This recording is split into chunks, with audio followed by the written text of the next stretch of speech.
Truth Talkers, welcome back to another episode of Teatime Truth Talk with your host, Alicia, and my father, Rev Rich. And before we do anything, I want to apologize for these last few weeks for not being on. We've had a lot of technical difficulties, but we are back and better than ever. And we do have another great video for you today. But before we get into that, as always, make sure you subscribe, like, share this information out, especially today, because not only are we going to be talking about our normal things, but we're going to be talking a lot about what else we do at our spiritual community and things like that. So you definitely want to share this out. So all you people who have those questions, and you'll understand this in a minute, don't have to answer them yourselves. With that being said, go ahead. So, like he said, there are a couple things we're going to be talking about. So, usually, like always, we usually have a guest speaker today and things like that. But like I said, with the technical difficulties, we weren't going to be able to have that today. So what I did was instead was our guest speaker is, of course, my father in that sense. A lot of people these past couple of weeks have asked me about things that we do outside of Tea Time Truth Talk and the other videos that he does as well. And one of the things that they really wanted to know was, what is Reiki? So I figured that we could ask him a couple questions and get to the bottom of it, because I'm a terrible person at explaining things. I'll have the answer and then make it sound like something completely different. So I figured, why not ask the source himself? So with that being said, can you please explain to our lovely audience, what is Reiki? Okay, so Reiki, and if you guys had gone to our channel, there's a whole video on what is Reiki. But anyway, all jokes aside, Reiki pretty much is actually two Japanese words. Rei, meaning universal. It could also be God. It could be whatever. It's just that universal surrounding us. And Ki, meaning energy. So if you've ever done any kind of martial arts or anything, if you did Japanese, it would be Ki. If you did Chinese, it would be Chi. And it's also in yoga, it's prana. But either way, it's the energy that we build within ourselves. And for you scientific people out there, we know that our bodies are made up of a lot of electricity and things like that. Basically what Reiki does, and again, you'll hear all kinds of miraculous stories if you go out there and look, but I'm going to tell you from my perspective. All Reiki does is allow me to channel this universal energy, the energy that's already surrounding us, and help the body do what it does best, which is heal itself. So if you're feeling exhausted, we've had one of your friends who came over. I did Reiki, and that person supposedly went home and found this energy level and this focus that they couldn't understand. So, what was going on. And she wasn't the only one. I mean, I've had, sometimes it feels like it's a pit stop. It's like, oh, my energy ran out. Let's go see Rev Rich, get that Reiki done, and it's kind of a fill up. But it's literally that. All we're doing is taking what's naturally around us and allowing our bodies to do what it does best. But all we're doing is allowing to find those areas that need just a little boost, just something that we can channel the energy directly to that area. And sometimes it is pain, sometimes it's physical, sometimes it's mental. We deal with people with anxiety, people in depression. We deal with just the fact that you feel blah. I mean, honestly. Oh yeah, we have those days. So that's in a nutshell, that's basically what Reiki is. It's just the practitioners attuned a little bit more focused to what's already around you.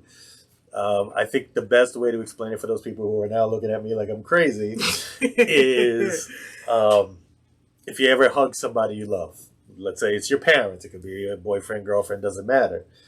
And in that moment, you're not thinking about the past. You're not thinking about the future. You're right in that moment. There's this energy that builds up. You hurt yourself. So that's the one we use when I teach is, when you're a child, you hurt yourself, your mother, your father comes and they hug you, or even if they just put their hands on that area and for some miraculous reason, it feels better. Well, that's a form of Reiki because that parent is now worried, wants to heal you, wants to fix it. She's generating this energy in her. and she's placing her hands or holding you, whatever, and now that energy is being passed to you, and now you're feeling it. Okay. So that's basically what it is. It's all it is. All the practitioner has done is learned and been attuned to be more like a radio station. Is another example. I love that one, where they say sometimes you need to tune into that right, no digital stations now. Just you got to tune into that right frequency to hear the music you want to hear. And it's the same thing. An attunement is that is um, we build ourselves up to be tuned directly into that energy so that we can in turn direct it. It's not us doing the healing or anything. It is your body doing the healing. All we're doing is giving a little pep here and there. Okay, one of the questions that they did ask is, let's say they do come for a Reiki treatment, how does it work? Like what would they experience during the session? Well, physically, mentally, or emotionally? Usually we prepare our room. And what I mean by prepare our room is just we clear any energy. I mean, again, we're human. We have our ups and downs. We have that. So we don't ever want to cloud anybody with our energy. So we clear the room. We'll put on some soft music, usually some type of almost like meditation music, just to relax you. We may or may not use aromatherapy. With everybody's natural. Sometimes we use oils. I may use a crystal singing bowl to kind of clear the vibrations. And then once that's done and you come, usually we have you fill out a form. Listen. The joke pretty much is that we're designing our forms and they haven't gotten done yet. We've had a couple of people come for Reiki, so we got to get it done. But the reason for the form is because I want to know, or any of my practitioners, as you know, Alicia's a Reiki 1 practitioner. Her mother's also a Reiki 1 practitioner. And there are people who have told me they're interested in becoming Reiki practitioners, is that we want to know exactly what your intention for the Reiki treatment is, because it is not for me. Now, I may find some things, I may tell you some things that I feel, but it's really what you want. So anyway, you would fill out a form, we'll discuss it a little bit. And then once you're ready, you'll lay on a table fully clothed. This is not a massage. Okay. Usually a pillow under your head. And if you want, we have a pillow for under your knees. And normally all we do from there is just, I'll take my hand and scan over the body, just to make sure that if there's any spots that I may feel. And what I'm looking for is usually maybe an area of energy that might be a little bit colder, a little bit too hot. Things like that. And all that's doing is telling me when I get to that point is I'm going to give you a little more attention there. Then that's it. Depending on how you feel, we can either do touch method where I will place my hands on you, or if you don't feel comfortable with that, we'll ask, we'll ask you all this at the beginning. We'll keep our hands hovered over you. So if I'm working on the shoulder, if it's a touch method, I'll do something like this. If it's not, then it'll be somewhere out here. And it's just to allow the energy to flow either way. Once it's done, again, normally I invite you to have a glass of ice water or something. When I do that, a lot of different people do different things. But for me, ice water seems to be fun because at that point, the cold water up, kind of wakes you up a little bit, but it also grounds you.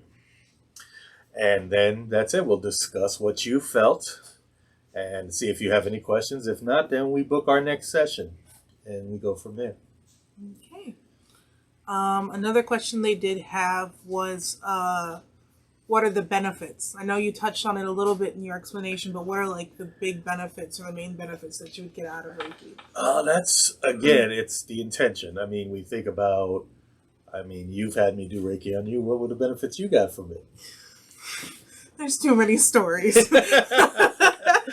I think from the safer perspective, a lot of it was relief of headache pains. So a lot of times when I've had headaches, he'll do Reiki on me and it definitely relieves it. It doesn't take it away completely, so do take your regular Tylenol, ibuprofen, whatever, but it did help me relieve some of the pain enough to be manageable enough to take the proper pill or whatever. The extreme kind of stories we'll brush upon is if I'm trying to, before I became a Reiki practitioner, I tried to do Reiki on my own, didn't know what I was doing, and it caused me to have like this whole panic attack. So Reiki definitely brought everything back into alignment, and for me to find, like, bring peace and calm was brushed over me, which thankfully was great because that wasn't a fun day. That's a whole story for another time. But definitely that too. And like he said, my friend got Reiki the one day, and she had a lot more of productivity in her and a lot more energy, and she ended up cleaning her room that she hasn't done in a while. And I was like, well, there you go. There you go. So definitely those intentions. Any others? Now, there's a lot. I mean, again, before you guys start running away after that story, it sounds almost like an exorcism. So I said, another time, story for another time. Well, basically, like I said, we attune to your energy. So in some cases, I've had people have headaches go completely away. You know, sometimes migraines may take longer, maybe time-wise. You know, I'm trying to help you quickly, but if I spend time, usually people have said it goes away. Body pain sometimes will come and go. I actually have a story of, I used to do a Reiki circle at our Unity, and we had a lady who said that her knee started to hurt and then just stopped, and she had more mobility. So basically the way I took that was that the energy we were giving was giving her enough to have her own body start to heal that area. And then once it felt that it was healed enough, it was flexible enough to move forward. From an energy standpoint, as far as anxiety, sometimes people have come to me with just stress. You know, other people have come because they don't feel well. You know, again, headache, stress, anxiety. Trying to think what else. Pains, of course. People want me to work on specific areas on their body that have pain. And like you said, I'm not here to replace your doctor. And I'll tell you straight out, because, you know, you do hear some people who take things to an extreme. My thing is to be honest. And if I underpromise and it turns out to be better than that, hey, surprise, you know. But the point is that I never want to make any promises or any testimony to anything that I have not experienced. Now, what I have experienced is the things we've talked about. You know, people who have, you know, I have a testimony on our website, a guy who swore Reiki didn't work, and I did it in an office, in a call center, for only 15 minutes, and he's like, holy crap, you know? And it helped him go from zero, you know, from 60 back down to zero in an anger standpoint. So again, anger management. You know, these are things that we all work through. You know, self-Reiki for myself. You know, somebody once asked me, I don't know if that's one of your questions, but somebody once asked me, well, why would I want to be a Reiki practitioner? Well, Reiki 1 is all about self-Reiki. It's learning to channel that energy and heal yourself. So when I meditate in the morning, usually I place my hands on my thighs with the intention of allowing Reiki to go through my body, do what it does naturally, while I'm focusing on my mind. For those of you that are into chakras, you know, one of the things I do, especially with children, is I align chakras. And I'll place my hands over the chakras and allow the energy flow to go. Now, you don't even have to believe in chakras, but the energy centers of your body become more alive, I guess is the best way to say it. So there's a lot. You can look it up anywhere. As to the benefits of Reiki, just beware. You know, we are not doctors. We are not, you know, whatever. So if you're reading somewhere that claims that they've cured everything from cancer to AIDS through Reiki, has it happened? I've read stories where, you know, cancer is caused a lot by stress, and with the stress reduction has helped.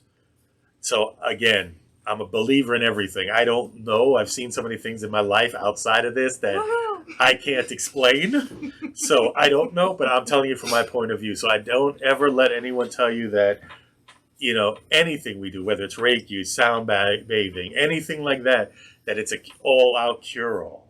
You know, I think it was Charles Fillmore used to say, and Charles Fillmore's co-founder of Unity, he used to say something to the effect of that that little white aspirin was like the healing affirmation of the day. You can always have one of those every so often. For so often. So, well, that actually kind of ties in with the next question that's here, because I did have one person ask me this, and I always make the joke, but I know, like, in reality, it's not, or at least I don't think it's the same, but it might be the same. But it's like, is it like witchcraft or voodoo? Are we doing the voodoo and witchcraft magic when it comes to Reiki? well, I'm Hispanic, so if I come out with the sombrero hat, no, I'm just kidding. I'm just kidding. It's this one's difficult, Mm-hmm. and it's hard because the answer truly is no. If I'm talking from society's voice, Mm-hmm. but if you dive into witchcraft, voodoo, and all that, and take away all the hoodoo, voodoo, gossip crap that they put around it, technically, a lot of the practice stems from energy and intention. And intentions, yeah. So again, so I guess to add to the treatment, if you see me at the edge of your bed and I'm doing this, I'm not praying in the sense of what most people think. I'm setting an intention. Usually that intention is that I'm calling into myself anybody and everybody from an energy point of view who wants to help, to heal, to help. If the person says my intention is to release stress, I've had a bad week and I've tried all the meditation stuff, is not working, I really need a helping hand, then my intention for this Reiki session is to help you stress relief and to allow your body to find a way to serve in its own inner peace. And I'll go through the treatment, and at the end of the day, whatever. So does it sound like I'm going to lay hands and heal you, in the name of whatever? It could be.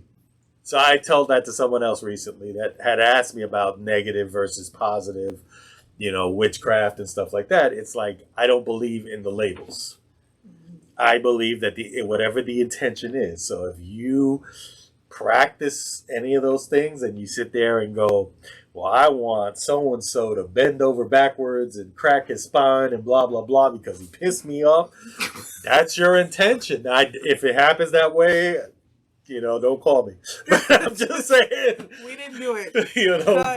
But yeah, it from the surface. So basically, what is portrayed as witchcraft, voodoo, santeria, probably hoodoo and all the other stuff. Mm-hmm. No, we have nothing to do with that. There's not even a religion's tie to this other than that there is a story.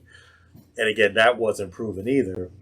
Usui is the creator, or actually he rediscovered the practice of Reiki more or less. And supposedly he was asking the question, he wanted to know how Jesus healed.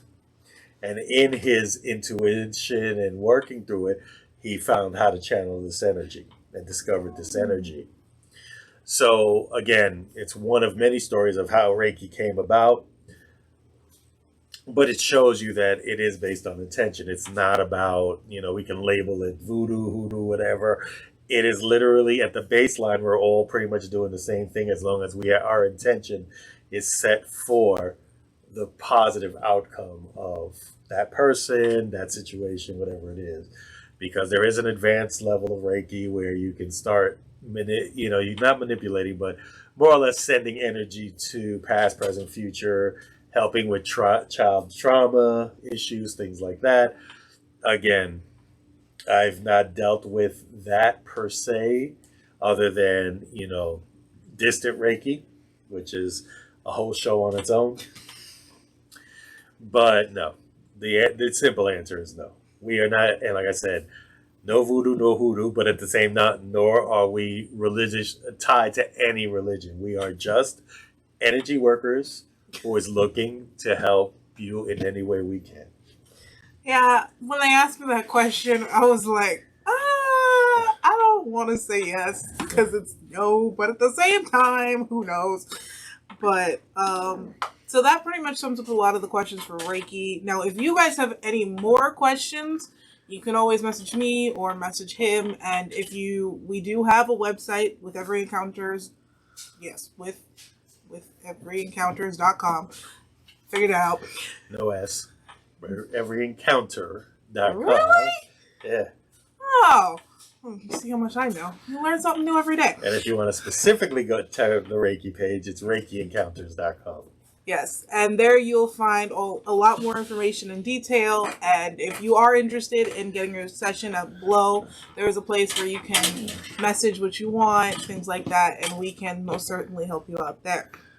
So the second thing we're going to talk about today is our spiritual community and what we do there. A lot of people did ask me, what is unity? Because we have the difference of both Christians and Catholics and then atheists, and then there's us, and then both sides are looking at me like you're crazy on both ends, and I'm like, well, so I figured we can clear up some things with this video today, and I figured we could ask him these same questions you guys had as well. So for starters, of course, can you please explain finally what is unity?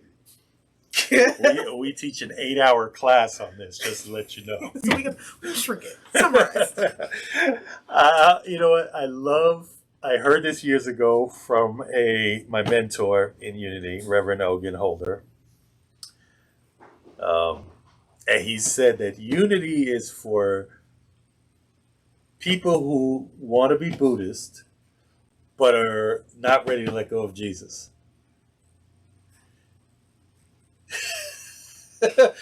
Now, if you are a traditional Christian like I was, you might understand what I'm saying. But basically what we're saying is unity is Christian. There's a foundation of Christianity in it because it is founded from that. The difference is what we believe is that, and what we practice is Christianity. And let me explain that to you.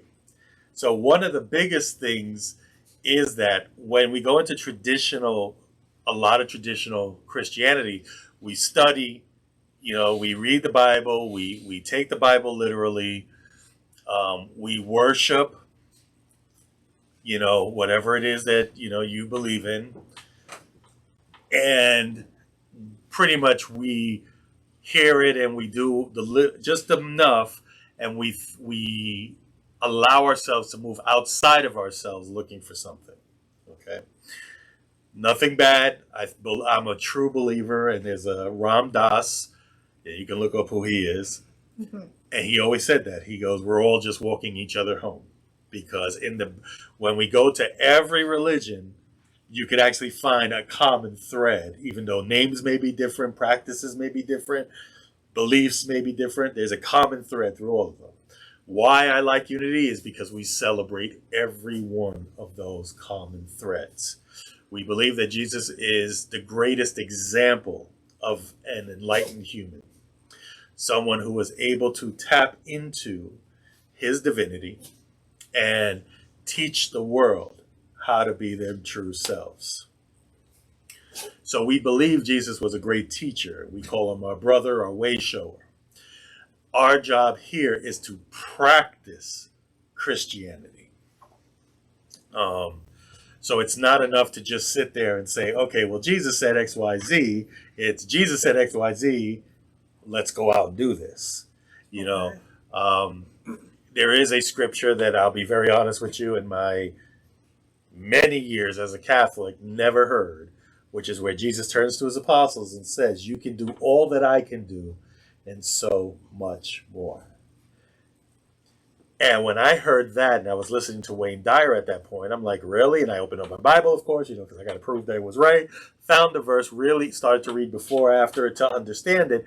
So that one verse alone, when we look at who we are in unity, is that our job is to do what he did and see how we can continue to evolve from that point. So we believe in that. We believe the Bible is a great book, and we interpret it metaphysically. Now, what does that mean? Well, very simple. Metaphysical means beyond the physical. So we're not taking the Bible literally. There's, I had to take classes on biblical history. I had to know, we're talking to the point where I had to learn which gospel was written first, when it was written, how it was written, the 2 or 3 authors that probably could have written it. So yeah, I had to go through a lot. It was interesting though, I'm not gonna lie, it was very interesting. But we look at the different things, and every character, every animal, every situation has a meaning to it. And when we put that meaning and we do the translation, we do the metaphysical, we get what would be considered almost like the mental science of what the Bible's trying to tell us. Just a quick example. We believe that thoughts held in mind create others' time. So if you look in your Bible, and I'll be honest with you, I didn't know that until I came to Unity, there are actually 2 creation stories.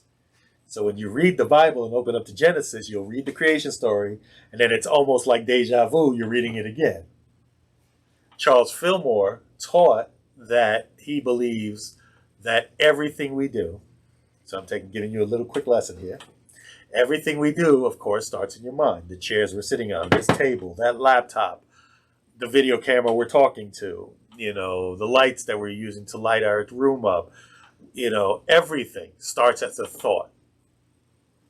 And then that thought, with feeling, with belief, and with action, expresses or manifests into the world. So somebody thought about this table and saw it in their head, saw whatever in their head, came out. Maybe they drew a plan out. They did that. They had to take the action, cut the wood, put it together, and here it is. So it's the same principle. So the creation stories was an example of the thought of Earth coming to being and all the living creatures and man and woman. And then the second one being the expression of it out into the world.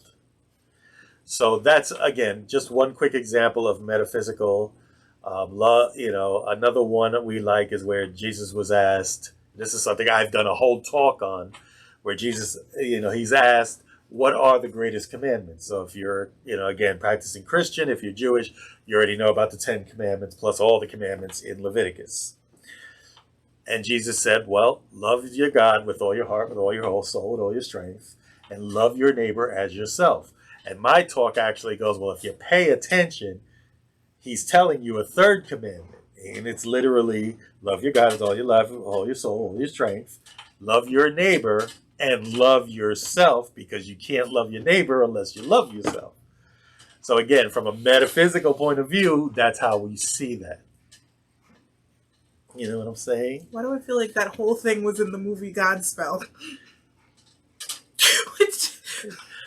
If none of y'all know what Godspell is, it's pretty much the story of Jesus. Based on the Gospel of Matthew. Yeah. And, it's also a play, because I was in it. It was, one of my very first plays I did in high school. And I was watching the movie the other day, and him saying all that just made me think of the movie. And I was like, why do I feel like... And now that he made it metaphysical and I understand what he's talking about, I'm like, wait a minute. That kind of makes sense. And that's basically unity in a heartbeat. One of our biggest beliefs is that everything is internal. We don't look outside of ourselves for anything. Mm-hmm. When we speak of God, we speak of love, joy, peace, happiness, abundance, all that energy that comes from that, which now you understand where the Reiki comes in because of the energy. All that encompassing around us. It is the energy that creates the camera, the thing. We say if you look at this from a high microscope, whatever, you'll see the molecules. Kind of like the movie we watched. What was that movie again? Damn. Oh, What the Bleep? Oh, yeah.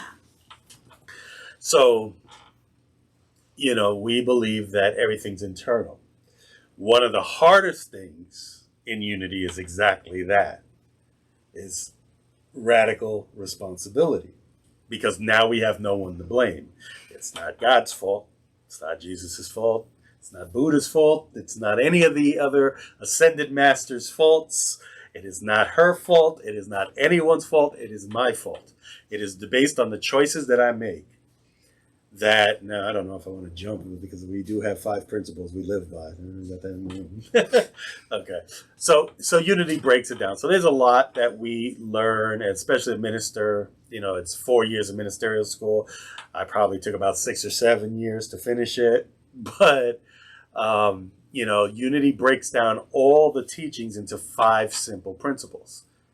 One, we believe that there is one power, one presence active in the universe and in our life, God the good, the omnipotent. It is this power, this thing that's around us, that source energy. Some people call it universe. People, biggest name we call is God. It could be any of those names. Doesn't matter what the name means. It is just that we know it's this one power and it's good. Principle number 2 says that we are inherently good because we are the greatest expression of this good. So, and I'll give you a quick one for me, 10 Commandments, when we say don't take the Lord's name in vain, and you go, I am stupid, what did you think you just did? Or I'm dumb, or I'm a failure, what are you doing? I am, if you remember the biblical story, when God is asked what is his name, he goes, just tell him I am that I am. Ooh. So when you go, I am, we are the greatest expression, what are you doing? You're putting yourself down. So again, radical responsibility. Any decision I make is not because of that. And we have it. We have people who will sit down on the couch all day going, I can't find a job. Well, what did you do to find the job? And you have no excuse because I got my job online. I work here. You know what I'm saying? But that's the point. So it's hard. Some people come to New Thought, Unity being one of the New Thought chapters, and because there is a radical responsibility piece, because you're no longer blaming something, it becomes difficult for them. But the one thing we always want you to know is that you are good. There is nothing bad about you. We talk about sin, not in the tenses like I learned when I was in Catholic school, but missing the mark. So when I sin, it's not because I'm doing something bad against God. What I'm doing is I'm missing the mark by doing something that's against the good within me. Which works out very well because I'm a little tired of everybody who's like talk things about sin in that way. And it's like they'll do all the things that they're sinning for, but then they'll be like, oh, that doesn't count. Or that doesn't matter. I'll be like, wait a minute. How are you gonna tell me that it's a sin, but then do it anyway and then tell me it's not? Like, that's a little confusing. Well, it's like Carlos Mencia used to joke, a Spanish comedian. He used to say, yeah, you just go to, you go out, you do all the sins, you come back, it's like an Etch-a-Sketch. You do all the sins and then you just shake it and it's all clean again. And it's bad to say it that way because, again, I was a Catholic. I've done, I think, 5 out of the 7 sacraments. And one of them is holy penance, which is confession. But basically, the principle of confession is the same thing we do here in Unity, except we don't go into a booth with a priest and do the whole act of contrition and all of that. But we're basically looking at the things we do and putting ourselves knowing that we need to release it. And that's what you're doing in confession, basically. You're letting the priest know, I've done this, I've done that.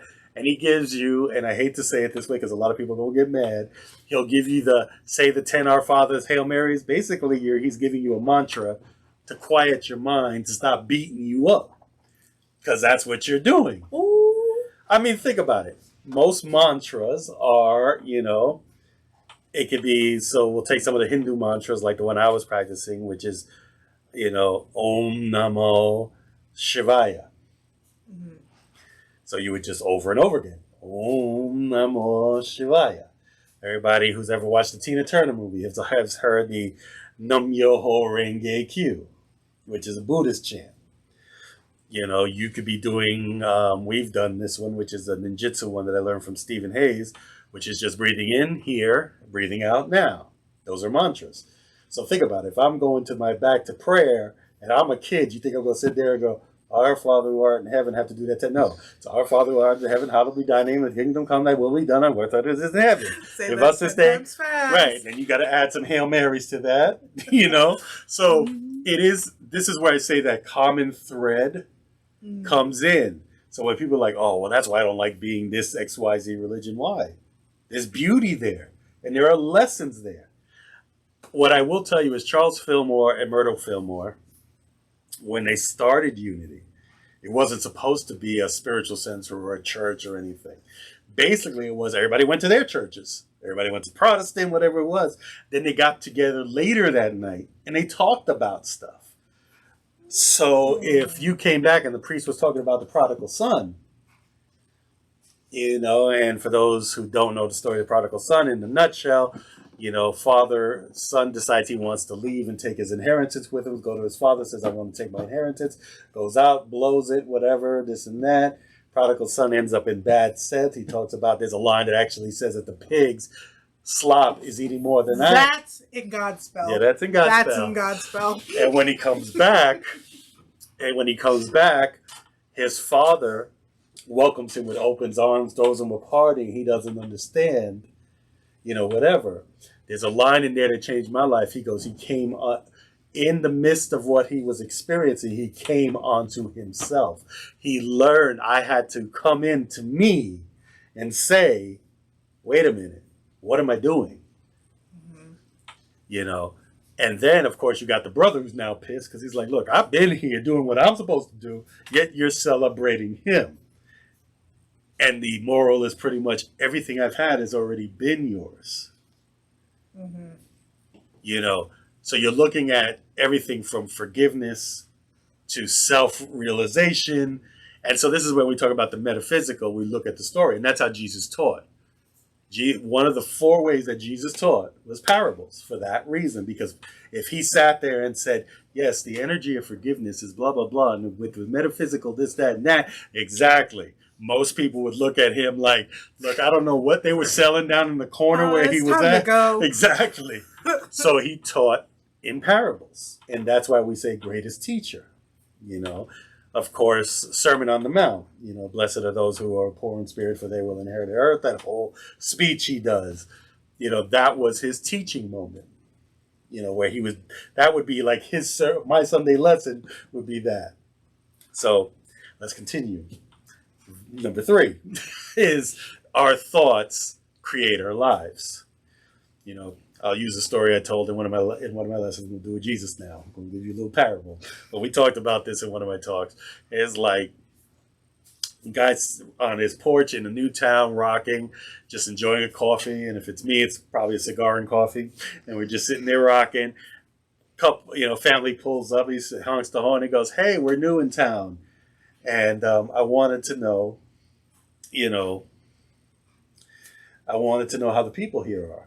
So the person rocking there, sitting there, he goes, "Well, how are the people where you left?" They go, "Oh, we couldn't wait to get away from them. These people they sucked. They were the worst things to be there, blah, blah, blah, blah." And the guy just continued rocking. He goes, "Oh, you'll find those people here too." And the people leave. Second family car comes up, honks the horn. He goes, "Hey, how you doing?" I'm like, "How you doing?" He's like, "We're new in town. We want to know how the people are." So he turns to the people and he says, "Well, how are the people back?" We go, "Oh my God, we're going to miss them. We were crying when we left. They threw us a party. They loved us so much, but we moved because of a job." Because you're going to find those people here too. Thoughts create things. What's your perspective? If everything in your life sucks and it's bad, guess what more you're going to get? Say that one more time.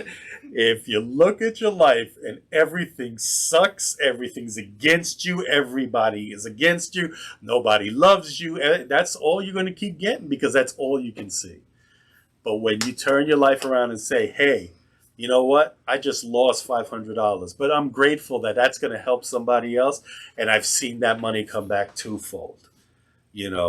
"Oh, you know what? I'm in a little pain today, but I'm grateful I'm still alive and whatever, and pain has gone away or something else has come up." These are things we teach here at Unity. And this is why I fell in love with why I had to be a minister, because I wanted the chance to help people realize that there's nothing magical about it. You know what I'm saying? Principle number 4, very simple, through prayer, meditations, affirmation, and denials. This is the work we do. When we say prayer, we're not asking for something. We're changing our own minds through an affirmative prayer process. You've heard me pray, and if you've seen any of my Sunday lessons, and I pray, normally the prayer is, we're here with open heart, open mind as we affirm that we are. There's a whole biblical lesson on what the word ask actually means in the Bible, but that's neither here nor there. But either way, it is these things that, again, going back to the I am statements. If I'm sitting there going, I suck, I am this, I'm stupid, I'm this, our thoughts are going to, we now go to 3, which goes, our thoughts are created, whatever. Mm-hmm. But if I'm sitting there and going, you know what, yesterday I called myself stupid because I made this mistake, but today I understand that the power of doubt has nothing over me.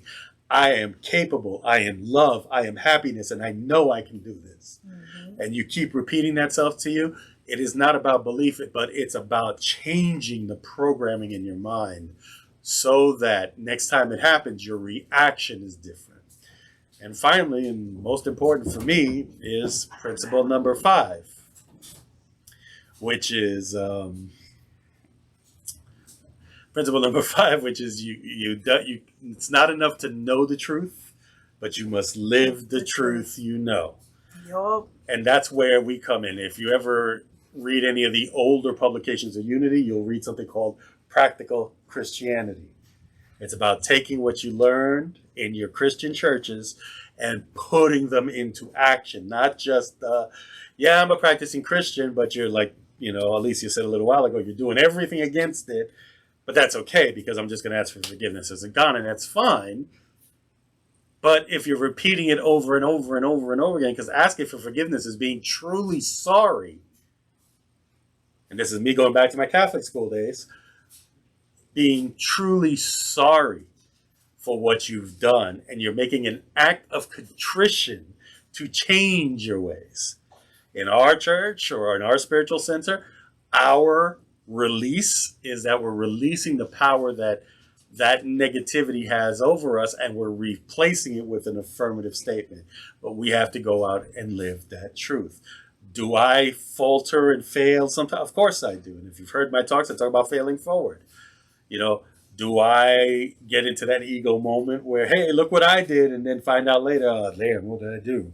Mm-hmm. But I've learned the reaction differently. And we were talking about that today where, I make jokes and stuff about some things that have happened to me or people have done to me.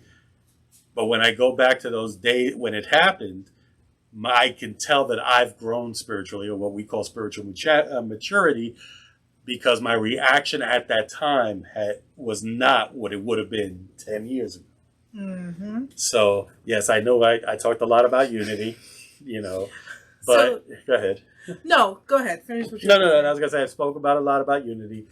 But in a nutshell, pretty much, you come to unity for, to build yourself up. Okay. To take the principles that were taught by all the ascended masters, not just Jesus, because anybody's heard me talk. I talk about the Buddha. I've talked about Kabbalah. I've talked about, any other ascended masters, yoga masters. I've talked about, the Bhagavad Gita, I always mispronounce that name, but I apologize for that.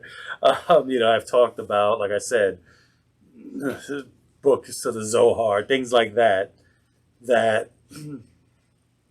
because like I said, I truly believe that all those teachers had something to teach us.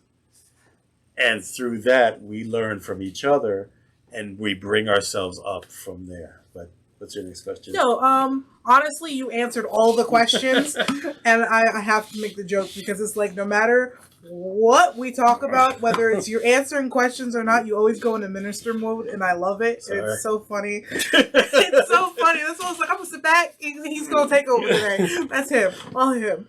No, but the only thing I think I would ask is that because you do talk about a lot of like the different religions and stuff, and how they all tie in together.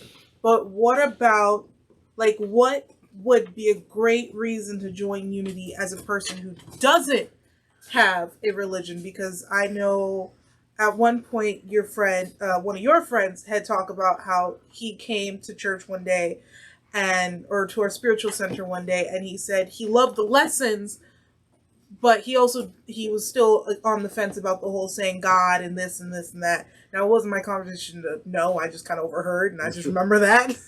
But how do we, if we wanted to draw in, or if someone was interested from like the atheist side, or somebody who doesn't have a specific religion, how would we include them into Unity itself? Think about what I just said. We talked about energy. A lot. Think about energy, so to say. Mm-hmm. So I call it divine intuition. I have always been agnostic. I've known from my 15, when I was 15 years old, I'm agnostic. I don't understand everything. I question everything.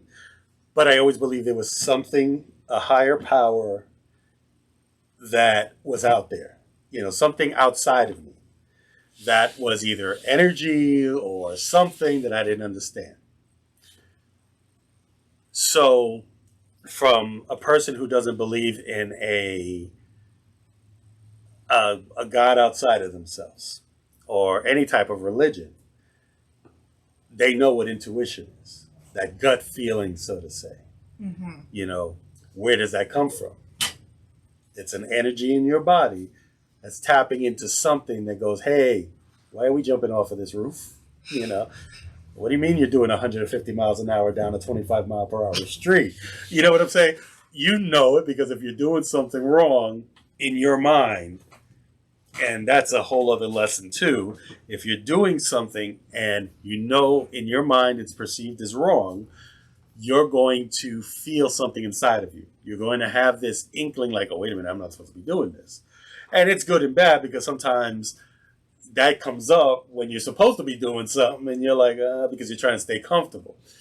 But again, if you take the religiosity out of it, and I love it, Jim Rohn is a business teacher, used to say that. He goes, if you read the Bible, not for the religion, but for the stories and the lessons, there's a lot to learn. But the problem is that we incorporate religion based on man's experiences. Like I said, there's a lot of things I can quote that'll probably have me stoned. Just don't touch the face. Okay? That's my moneymaker right there. But I'm just saying, what are you laughing at? Look at that face. Right. See? Right. But jokes aside, we have to understand that it doesn't matter if you're Catholic, Protestant, Lutheran, Buddhist, Muslim. There's still an aspect in all of that is our responsibility. Mm-hmm. So even if you're atheist, what are you doing in your life that may be taking you down the wrong road? Unity, we don't say we have any of the answers. Our job is to help you, as the tagline says, find that positive path to spiritual living. Mm-hmm. All we're here to do is say, here's how it worked for me. Here's how we interpret the Bible to say it works. Here's how, as the Buddhist friends have done it. Here's how the Muslim friends have done it. Here's how the atheist friends have done it. Here's how whatever. Here's some steps to take. Begin to love yourself, because you can't love your neighbor unless you love yourself. You love yourself by doing the things that help serve you. So it doesn't matter whether, and again, I'm going to raise my hand because that was me. When I first came to Unity, the word God used to give me tinges because after so many years, and I went to Catholic school and the nuns were still beating on you and pulling your hair and hitting you with the ruler in front of class. Jesus. And all of that. I mean, I luckily didn't get the paddle, but I had a couple of friends that got it in front of the class. Oh, gosh. Yes, exactly. Corporal punishment was still a part of Catholic school when I went. Okay? I went from Catholic school to Jesuit high school. So all of that's still embedded in me. So the minute somebody was like, well, God, even though the God that they were speaking about in Unity is not the God we're technically talking about in other religions, and it's a technicality, it gave me twinges. And I think it was Reverend Diane who went into a history of how the word God came to be, and that made it easier for me. But I know that the same way that it hits me will hit other people. So you'll hear me say universe. You'll hear me say spirit. You may hear me if I'm talking to someone who may be in the Wiccan or whatever. You may hear me say goddesses or gods. You may hear me that, and they all to me mean exactly the same principle of good, love, and spirit. And if you're atheist, none of those titles have to matter to you. Good is the only word you have to realize. Is it good? And go from there. And that's pretty much it. So yeah, you will hear words like God, and we may sing songs that inspire, but like I tell people, remove God and put good in there. Imagine taking that line, love your good with all your heart, with all your soul, and with all your strength. What did I just do?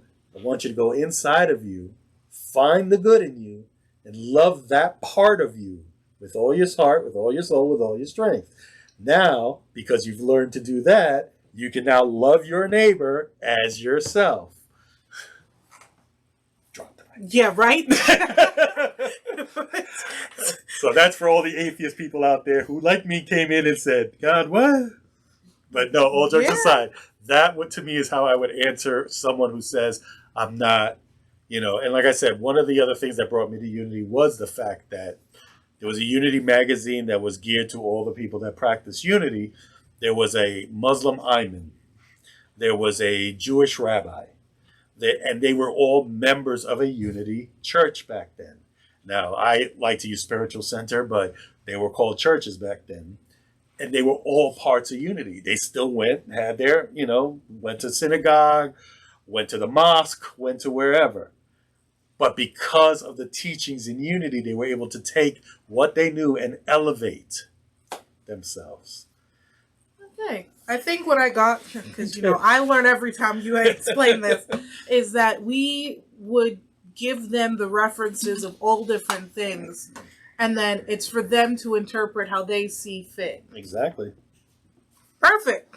Now I know what to say, because sometimes it's like when people do ask me, be like, "What is Unity?" I'll be like, Well, I'll give you a perfect example of how things mask themselves. So, prosperity. Okay, everybody when they hear the word prosperity immediately thinks money. Mm-hmm.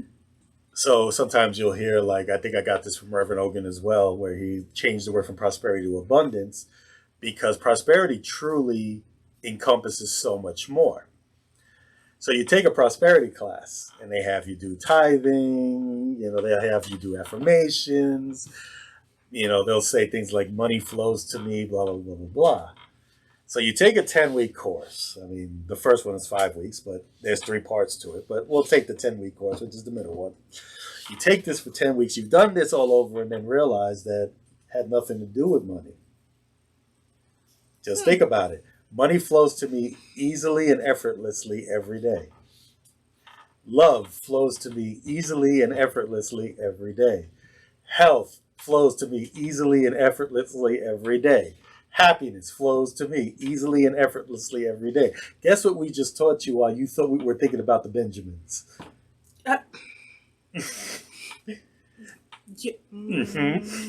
Exactly. A lot of times, teachings, because we come in narrow-minded, thinking that we're coming for this, we open the door for so much more. Our children, we tend to, when we teach the youth, we teach them the 5 principles. When I was going from, and I'll give you a quick story just how Unity works, and maybe this explains it a little bit better when we talk about practical. So I used to have to take those L and O's, which I was panicking on. Okay. Oh, gosh. Okay. So what an L&O is licensing and ordination, which means that every 6 months I have to go in front of 2 to 3 pairs of experienced Unity ministers and answer questions. So when you start out, a lot of your questions are more based on knowledge. So it's like, well, what did Myrtle Fillmore call her religion? What did, Charles Fillmore say about, prosperity, things like that. But as you go on, and it's the same way we teach our children, it's no longer, that check mark It's more of, so here's a scenario. Tell me how you used the principles, the 12 powers, and prayer, and whatever else that you're supposed to be practicing. How did you use those tools in that situation, and what did you learn? So it's no longer the multiple choice test. We're not giving you any answers. We're just saying, here's a path, here's some instructions. We're going to teach you this. God, now go figure it out. It's the open-ended questions Yes. from the Keystone exams and the PSSAs where you're sitting there like, why? I can't. Well, think about it. This is Teatime Truth Talk. So if I came to you and said, well, your friend comes to you and tells you that she's got nothing to live for because she's lost everything in her life and her life sucks. Ugh. You know what I'm saying? And in that scenario, she's telling you this, but you look at her life and you can't see what she sees. What would you do? Why answer that now? God. Now think of the 5 principles I just gave you, which you've known for years. But Yeah, right? Pretty much, if I would do it step-by-step basis, it would be, 1, have her explain her life to me so that I can be able to partially, because you can never truly see somebody's life in the eyes of their own. You can always be in their footsteps part way, but have her explain her life and try to pick the good and the bad, and with the good, try to help her see the good that she has in her life, and then with the bad, help her see how, with that bad, how they can change and alternate into good, or find ways to help her push past through the bad.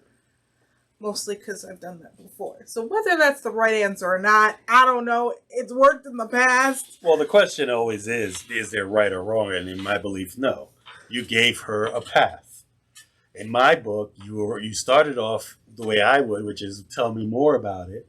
Because a lot of times, especially in again, you guys know I'm also a life coach, ministerial counselor, as well as a spiritual life coach. Yeah, I've got a lot of titles. But the point is for me to find, because a lot of times what you're actually asking me is not coming out of your mouth. So I'm complaining about my life, I'm complaining about this, but there's something even deeper that you're actually looking for help on. So in this case, that person, my life sucks, my life this, like that. The underlying mode is what she thinks of herself.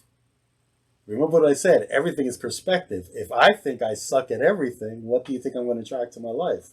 More examples of it. I will tell y'all now, this will be an episode because there's a lot of you out there who need this episode. So, but in the end, that's what it is. It's not about us sitting there going, you got to do this, this, this, and this, and if you don't do this, this is going to happen. It is us saying, here's a better way to do things. Here's how we have to see it, and it all starts in here. Mm-hmm. And when you can figure that out and know that it's your responsibility, it is the hardest lesson to learn, but I guarantee you, and I used to end all my talks with this, is it easy? No. But is it worth it? Yes. Most definitely. So, and I'm sure Alicia can share a lot of stories on how, as much as she probably wants to curse me out half the time, how everything I've taught or done has worked in her life. This man is such a pain, but he's so true in most things he says. But with that being said, that was a lot of information to take in, but I hope that does help most of you, if not all of you, in understanding what Reiki is and what Unity is and why we do it and try to bring it to you guys, especially my generation and of course older generation and younger generation, because both of these can be beneficial to everyone if you give it that chance. Because I know a lot of you out there were very hesitant, and that's why you kept asking me so many questions. I just couldn't answer all of them. That's why we did this video. But I hope this does help you, or push you at least into maybe being open-minded at least to these new possibilities of maybe getting a Reiki treatment, or if anything, for Unity and want to learn Unity, check out our Sunday services. And whether it might seem like a lot, there might be something that you might needed to hear that day in his lessons, because as a teen adult, soon to be adult, there are times where I'm sitting there like, okay, he's talking, he's an adult, my brain's like a child. It's moments. But then there's that moment in his lesson where I'm like, wait, I heard that and that makes sense. So definitely keep an open mind and definitely check that out as well. And with that, as always, we love you. Nothing you can do about it. And we'll see you next time.